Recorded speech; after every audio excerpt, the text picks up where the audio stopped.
வணக்கம். நான் செய்தி மீனா பேசுறேன். இன்னைக்கு என்ன பாத்தீங்கன்னா, பழைய தியாகராஜ பாகவதர்னு இருந்தாங்கல்ல, அப்போல இருந்து சினிமால இப்போ வரைக்கும் சினிமா உலகத்துல மெயினா ரெண்டு ரெண்டு ஹீரோ அப்படியே வந்துனேதான் இருக்கிறாங்க. புரியுற மாதிரி சொன்னா என்னன்னு தெரியல. தியாகராஜ பாகவதர், பி.யு. சின்னப்பா, எம்ஜிஆர், சிவாஜி, கமல், ரஜினி, அந்த மாதிரி இப்படி வந்துதான் இருக்கிறாங்க. இப்ப ரஜினி, கமல் இவங்க ரெண்டு பேர் நெறி படத்துல, நெறின்றதை விட ஒரு ஒரு 4-5 படத்துல சேர்ந்து நடிச்சிருக்கிறாங்க. ஃபர்ஸ்ட் ரஜினி வந்தது அபூர்வ ராகங்கள்ன்ற படத்துல பாலச்சந்தர் சார் படம். அது தெரியாதது இல்லை உங்களுக்கு எல்லாம். அதுல கமல் ஹீரோ, ரஜினி நடுவால அந்த இன்ட்ரோல்ல வருவார், அந்த சமயத்துல வருவார். அப்பால கொஞ்சம் தான் அவருக்கு சீன். அப்பால இந்த கமல் கூட கோமணம் கட்டின்னு வருவாரு ஒரு படத்துல. 16 வயதினிலே. அதுல பாத்தீங்கன்னாக்கா இவர் பர்ட்ட என்ற கேரக்டர்ல வருவார் ரஜினி. ரெண்டு பேருமே, இவர் கமல் ஹீரோ, அவர் ரஜினி வில்லன். அப்பால இன்னொரு படம் மூன்று முடிச்சுல இவர் தான் கமல் கொஞ்ச நேரம் தான் வருவாரு ஃபர்ஸ்ட்ல. அப்புறம் ரஜினி தான் ஆன்டி வில்லன் சொல்லிட்டு அந்த மாதிரி வரும் அந்த படம். அப்புறம் நினைத்தாலே இனிக்கும் சொல்லிட்டு வெளிநாட்டுல எல்லாம் எடுத்திருப்பாங்க ஒரு படம். அப்பால அலாவுதீனும் அற்புத விளக்கம்னு சொல்லிட்டு ஒரு படம். அது இன்னும் என்ன படம் ஞாபகம் இல்லை எனக்கு, இவ்வளவுதான் ஞாபகம் இருந்தது. இதுல எல்லாமே அவங்க ரெண்டு பேரும் சேர்ந்து நடிச்சிருக்கிறாங்க. இந்த நிறைய படம் எல்லாமே நல்லா ஓடிச்சு. இந்த அலாவுதீன் தவிர மற்ற படம் எல்லாம் நல்லாவே ஓடிச்சுன்னு தான் சொல்லணும். அதுக்கப்புறம் அவங்கவுங்களுக்கு வேற வேற ரூட், அவங்கவுங்க தனித்தனியா போயிட்டாங்க. ஏன்னா இருக்கிற நல்லா இருந்தாலும் என்னோ சொல்லுவாங்க ஒரு பழமொழி, அது மாதிரி இவங்க அவங்க நல்லா இருந்தா கூட நம்ம சும்மா இருக்க மாட்டோம். இப்ப நம்ம அவங்களுக்குன்னு ரசிகர்கள் தனித்தனியா வந்த உடனே நீ பெருசா நான் பெருசான்ற மாதிரி நம்ம தான் கிச்சுன்னு இருக்கிறோம். அவங்க நல்லாதான் இருக்காங்க. இப்படிதான் ரஜினி ஐயா, கமல் ஐயாவும், எம்ஜிஆர் ஐயாவும், சிவாஜி ஐயாவும், இவங்க ரெண்டு பேரும் சிவாஜி ஐயா இந்த பராசக்தி எடுத்த உடனே சிக்ஸர் அந்த மாதிரி அவருக்கு இவர் கலைஞர் வசனத்துல நல்லா பேசி நடிச்சதுல அந்த படம் நல்லா ஓடுது. இன்னைக்கு வரைக்கும் அந்த படம் பேசப்படுது, அந்த வசனம் எல்லாம் பேசப்படுது. சிவாஜி சாருக்கு ஃபர்ஸ்ட் படமே அது ஒரு சிக்ஸர் அடிச்ச மாதிரி, அது ஃபர்ஸ்ட் பால்லே சிக்ஸர் அந்த மாதிரி அவருக்கு. ஆனா நம்மளுக்கு நினைப்போம்னா அதே நினைப்பு தான் நம்மளுக்கு இருக்கும், திங்கிங் தான் இருக்கும்.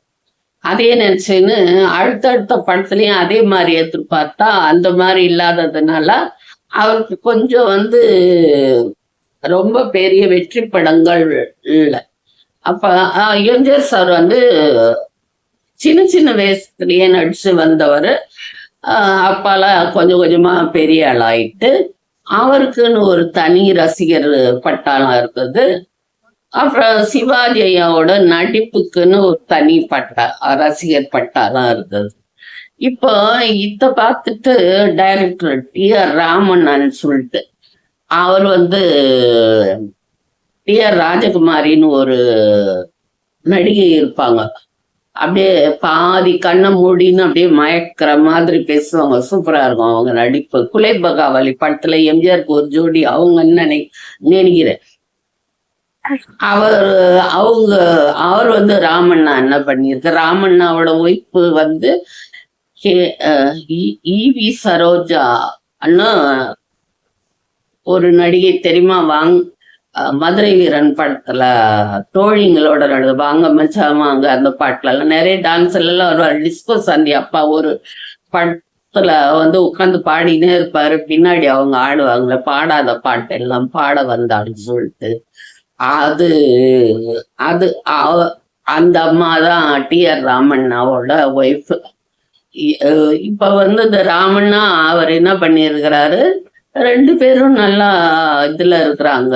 சிவாஜி ஐயாவும் எம்ஜிஆர் ஐயாவும் இவங்க 2 பேரையும் வச்சு நான் படம் எடுத்தாங்க. 2 ரசிகர்களையும் பிடிக்கலான்னு சொல்லிட்டு என்ன பண்ணியிருக்கிறாரு, அவர் ஒரு படம் எடுத்தார். சின்ன போது அரசுல அந்த படம் சொல்லலாம் நான் பிறக்கல. அப்பாலாம் ரொம்ப வருஷம் கழிச்செல்லாம் அதை பத்தி எங்க வீட்டுல இருக்கிற பெரியவங்களாம் பேச சொல்ல நான் கேள்விப்பட்டிருக்கிறேன். பூண்டு கேலி அந்த படத்தோட பேரு. அப்ப வந்து அத்தை பத்தி அதுல அந்த படம் எடுத்து அதுல வந்து சிவாஜி சார் எம்ஜிஆர் சார் 2 பேருமே நடிச்சிருந்தாங்க. இப்ப என்னன்னா இவர் போட்ட கணக்கு என்னன்னா 2 ரசிகர்களையும் 2 தரப்பு ரசிகர்களையும் பிடிக்கலான்னு சொல்லிட்டு. ஆனா அவங்க என்ன பண்ணிட்டாங்க, இதுல வந்து எம்ஜிஆர் சாருக்கு வந்து ஒரு ஹீரோ கேரக்டர், சிவாஜி சாருக்கு வந்து ஒரு வில்லன் மாதிரியான கேரக்டர் அப்படி இருந்துருது. அப்போ வந்து எம்ஜிஆர் வந்து சிவாஜி சாரை அடிக்கிற மாதிரி ஒரு சீன்ல வந்து ரசிகர்கள்லாம் கொந்தளிச்சு என்ன பண்ணிட்டாங்க, அங்கேயே தியேட்டர்லயே கட்டின்னு உருண்டுட்டாங்க. கட்டின்னு உருண்ட உடனே படப்போட்டி தப்பிச்சா போதுன்னு சொல்லிட்டு அத இஸ்து மூடிட்டு எல்லாரையும் வெளியே அனுப்பிட்டு இஸ்து மூடிட்டு படப்போட்டி எடுத்துன்னு போயிட்டாங்களாம். அதுல இருந்து அதுக்கப்பால வந்து 2 பேரையும் சேர்ந்து நடிக்க வைக்கணுன்ற எண்ணம் யாருக்காவது இருந்திருக்குன்னு நினைக்கிறீங்க? எப்படி இருக்கும்? இருக்காது.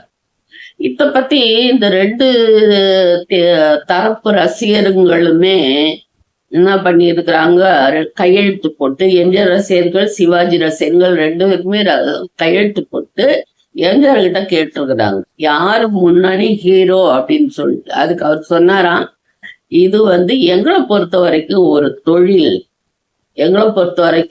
தொழில், நீங்க கேட்கறது வந்து ரொம்ப சாதாரணமான ஒரு விஷயம்.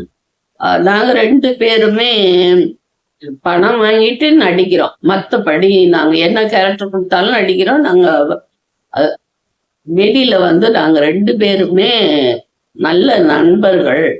நீங்க எப்படி இப்ப 2 பேரும் சேர்ந்து என்னோட கேள்வி கேட்டு லெட்டர் போட்டுக்கிறீங்களோ அதே மாதிரி எந்த சந்தர்ப்பத்திலையும் நீங்க அடிச்சுக்கிறாம சேர்ந்தே இருக்கணும். இதான் எங்களுக்கு நீங்க செய்யற ஒரு இதுன்னு சொல்லிட்டு அவர் கைப்பட லெட்டர் எழுதி இருக்கிறாரு.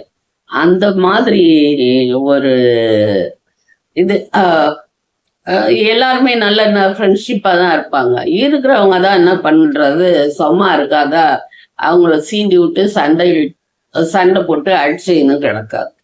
அது சினிமா வேற, நிழல் வேற, நிஜம் வேறன்றத நம்ம புரிஞ்சுக்கணும். சரியா? நாளைக்கு இன்னொரு வீடியோல பார்க்கலாமா? வணக்கம்.